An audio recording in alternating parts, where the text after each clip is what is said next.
Alright, what is good, ladies and gentlemen? It is the Mass Reviewer back again with another review, and today we are finally concluding our reviews for the Ice Age franchise, because I watched finally the Ice Age Adventures of Buck Wild. It was a rewatch, and so we have finally gotten to the final film, and so let us just begin with the review, starting off with the plot slash adventure. So in this one, basically, this is a spin-off film, and it's like pretty much the continuity does not continue at all from the previous films at all. It's like basically, let me just start off by saying a few things. Like Peaches, she's just not mentioned at all in this film. It's like they do start off the beginning with like a recap of like all the previous adventures they had, whereas like they mentioned the third film with the dinosaurs, they mentioned the fourth film with the continents drifting and like Captain Gun and stuff. They mentioned the fifth film with the asteroids and all that.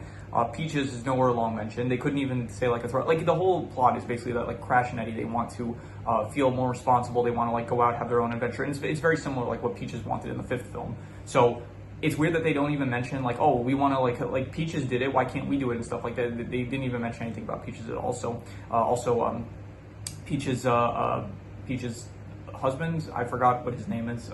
Just give me a second, I'll check. His name was Julian. I forgot that, but yeah. So they don't mention Ellie. No, sorry, not Ellie. They do mention Ellie. They don't mention Peaches. They don't mention Julian. They don't mention Brooks, which she also like became Sid's girlfriend in the last movie. They don't mention Sheer at all. She's supposed to be part of the herd. She's not in this.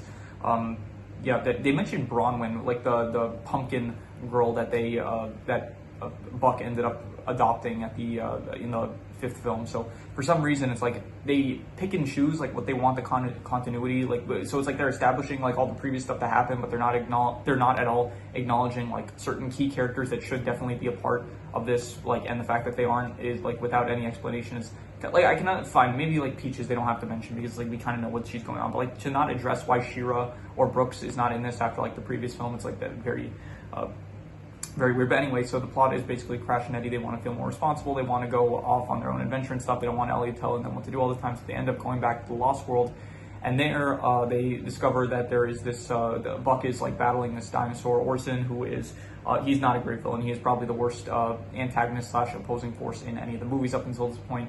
I'll get more into that with characters, but anyway, so they're basically, he's like a really smart dinosaur, and so you have Buck battling Orson, and then you have Crash and Eddie. They end up joining along the mission and stuff, and then one of Buck reveals that he had like a team of like protectors for the watering hole in the Lost World that he used to protect, and one of the members of the team is Z. This she's not a skunk. It's like to say that she's like a Zorilla. I don't know if that's a real animal or not, but she's like a Zorilla that.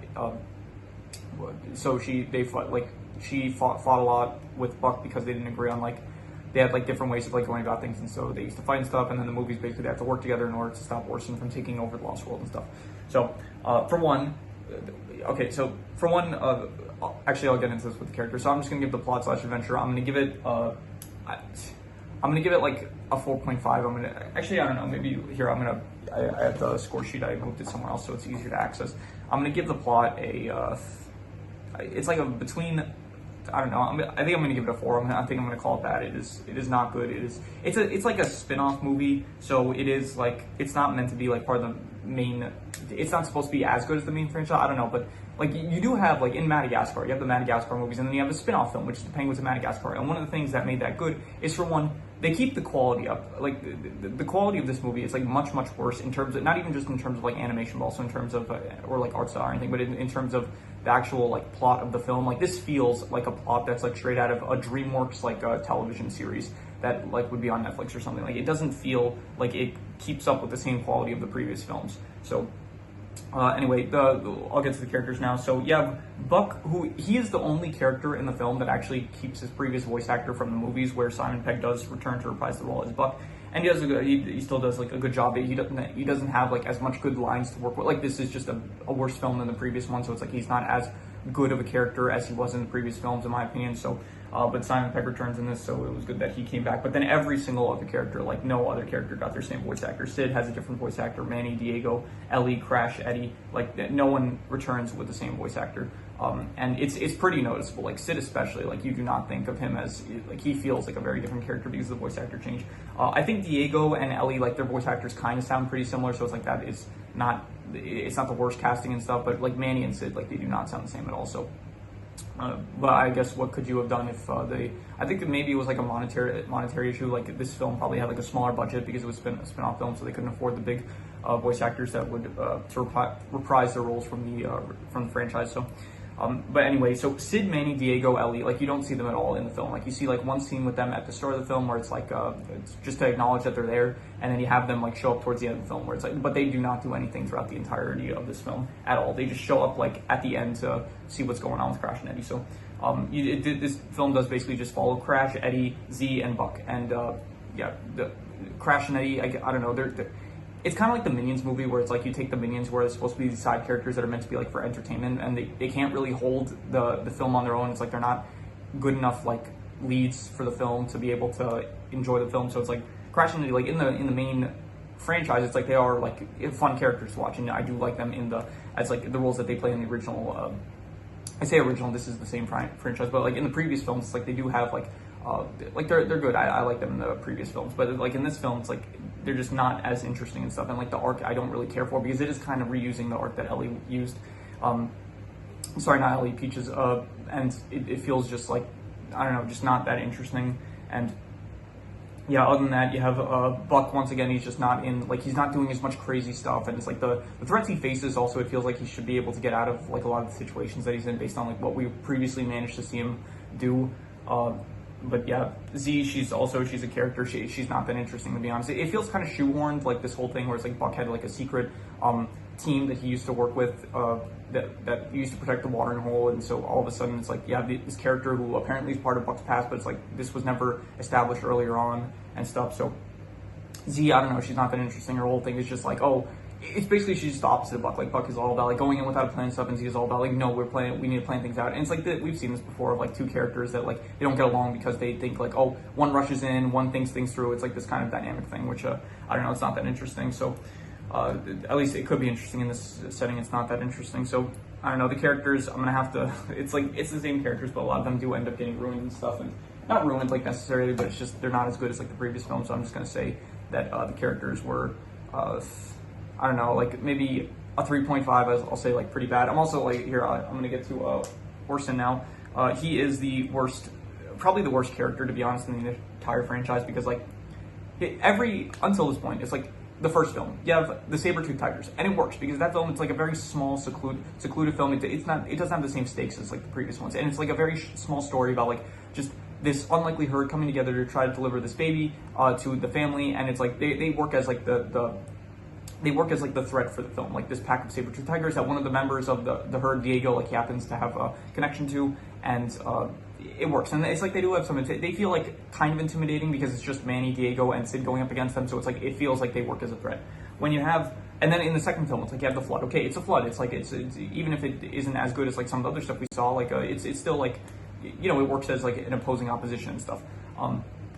In the third film, it's like you have Rudy, who feels like an intimidating presence, even if he does like get defeated pretty quickly. But it's like you have like he still is like pretty threatening, I guess. The fourth film, yeah, Captain Gut, excellent antagonist. Like he does feel like an actual threat along with his crew and stuff, and it feels like they're actually like evil and stuff. In the fifth film, it's like you have the asteroids. So it's like every film up until this point, you either have a great opposing force in the form of like a natural disaster, like well, I guess I don't know if a meteor is a natural disaster, but you have a meteor, you have a flood, you have either giant dinosaurs or like menacing pirates and stuff. In this film, it's like it's a really generic, just he wants to take over the Lost World. That's it. That's like his whole motivation. It's like I don't know, he got bullied for having like a big head and stuff, and he wants to take over the Lost World. He's not evil. He's not intimidating. The entire thing that makes him a threat is just that he's like smart, so he's able to control like raptors because they get.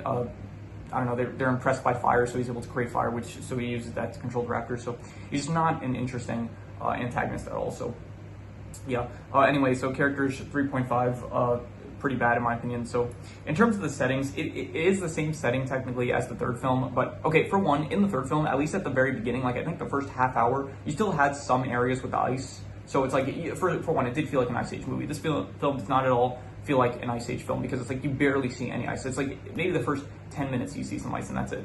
But then in the third film, it's like you do see, it does feel like you see more of the Lost World. It's like you have the chasm of death, the jungle of misery, the plates of woe, whatever it was called, lava falls. It's like it feels like you do get to see this world and stuff.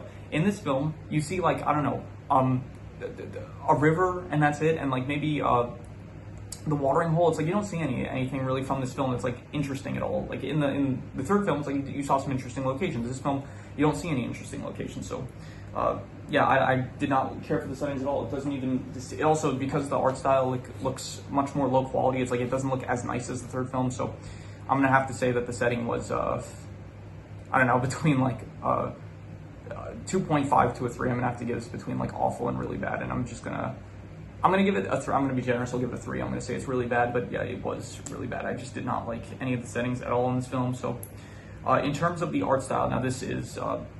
I'm gonna give this a 4.5. I thought it was not good. I wouldn't call it bad. Like it still looks like fine, but it's like just in comparison to the previous films where like it looks like a nice art style. Like I didn't think it was like it was. I think the worst film in the franchise, like in terms of the art style, it was still probably decent at best. I don't think any of the art styles were like bad or anything. This film, like it feels like in comparison, like if it was a standalone film, maybe it would be like a 5 out of 10. But like it looks like really, it looks like I said, like a DreamWorks quality, not DreamWorks quality, DreamWorks movies are good, but like when you have like those DreamWorks DreamWorks TV series that are on Netflix and stuff, like where it's like a 3D animation, like I don't know, like I haven't seen this, but I'm pretty sure like the Kung Fu Panda show on Netflix and like the How to Train Your Dragon show, where it's like you notice like it's a very different quality of animation and art style. So because of that, yeah, I'm just gonna give it a 4.5. It's not good in my opinion. I didn't really like it. Yeah. In terms of the comedy, I'm gonna have to. There was like no jokes that made me laugh. I did not at all find anything funny. I can't even think of at the moment that anything that I found funny. So I'm gonna have to say the comedy was, yeah, I don't know. A lot of jokes didn't land or anything. So I'm just gonna give the comedy a. I'm thinking between a 3.5 to a 4. It's between pretty bad and bad, and I'm just gonna say a 4. It was bad, but like I guess there was nothing atrocious or anything. So. In terms of the action, this also like really bad. Like nothing cool, nothing interesting. In the third film, it's like you had some cool stuff with like fighting the dinosaurs with Buck and stuff. Even in the fifth film, it's like when you have Buck going up against, like they had that really good one-kick action sequence with Buck going up against the pterodactyl birds that were trying to kill him and stuff. So you had some good. Also in the fourth film, where it's like if they're fighting Captain Gun and stuff, you have some decent action here and there. So this film just had nothing. It was not interesting at all. It's like they're fighting raptors, and the raptors just don't feel like an intimidating threat or anything. So. I don't know, the action, I'm just going to say it was, I'll go like 3 to 3.5.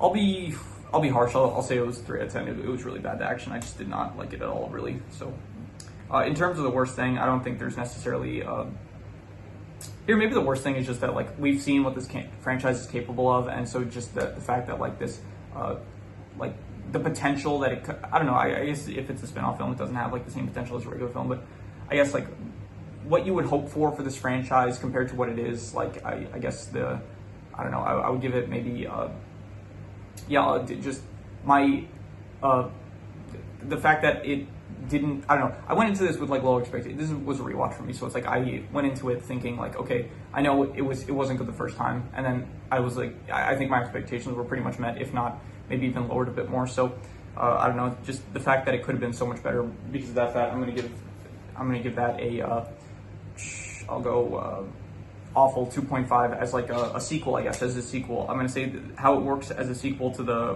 previous previous films in the franchise. I'm gonna say 2.5 awful.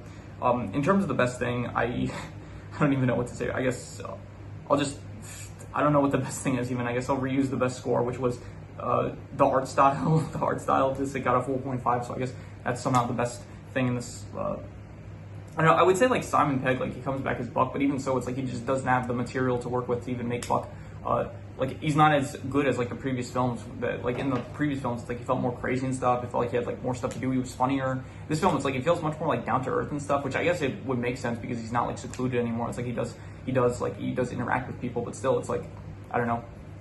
He feels like kind of like the voice of reason because like in comparison to like Eddie and Crash, it's like I don't know, it just doesn't really work for me. So any extra notes I have, I did think the recap at the start was good. It's just I really don't appreciate the fact that it's like you do recap all these previous films, and it's like you have like a nice art style to go along with it, which was nice. But it's like you don't mention all these characters that like are pretty important to the franchise. And yeah, so I like the recap. I didn't like how I guess I wanted more from the recap, even though like I thought the recap was good, but it's like it left out a lot of important stuff, I thought. Baby No Money has a song in this, which I did not remember the first time I watched this film, so that was interesting to see. Yeah, that is, I think, everything else I mentioned up to this point, so I am just going to do the calculations. So King Crimson. All right, so it ends up coming out to about a 3.5, which would be, let's see here, 3.5, that would be pretty bad, and I think I would probably, I would give it lower, to be honest. I think I would give it probably between I think I'd give it a 3 out of 10. I would say it was really bad. I don't think I would give it awful, but I think it would. Like, it's also like a short run time, I guess, which is a benefit, but yeah, I would still say it's really bad for like what it is. So yeah, I just probably the worst film in the franchise. I think probably after this I'm gonna film I'm gonna do the tier list video for the ranking video for the movies and stuff. So that is so I'll discuss it a bit more in the next video, but in comparison to the other films. So but yeah, so if you have any recommendations, any shows, movies, anime, video game stories, web series, anything that you want me to review, leave it in the comments and I will maybe possibly check it out. But with that said, that is pretty much all there is to it. So let's leave it at that.